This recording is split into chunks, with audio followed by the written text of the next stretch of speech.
What makes a West Coast song a West Coast song? The instruments behind it, the tempo behind it, the vocals on top of it. What makes West Coast West Coast? I never thought you'd ask me. No, okay, first of all, I'm a West Coast fanboy. I listen to Shoreline Mafia in the gym. And an offshoot of West Coast would be Detroit. The Detroit sound right now is very comparable to West Coast. So what I would say defines that West Coast is definitely a higher tempo. So usually between 90 and 110, or if you're going halftime, I think it's halftime or double time. I'm not a musician like that. Faster or slower?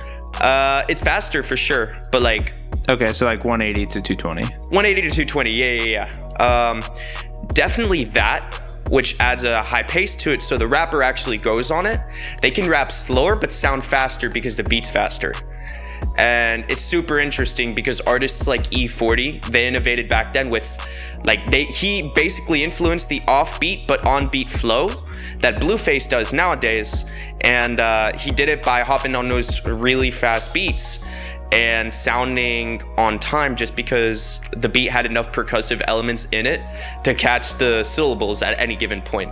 Another thing that's really prominent in West Coast beats is a clap that I would say was popularized by DJ Mustard, a very notorious producer, very, very high value producer too, to have, his tag on your songs, DJ Mustard.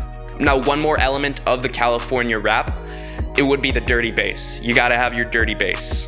And the dirty bass, I know it's reminiscent of the Moog bass that they used in funk back then. Now, I'm not a big funk fanboy, so I can't tell you any specific names, but I know whenever I hear funk, I also hear this bass.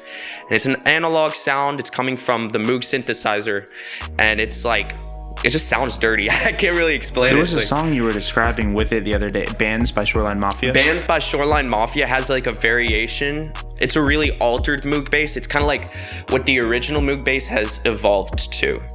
And that's like, it's consistently going through the song, and occasionally it gets off the song just to let the song breathe. But I really do think that it adds funk to it. And funk, we could characterize West Coast by its funk influences.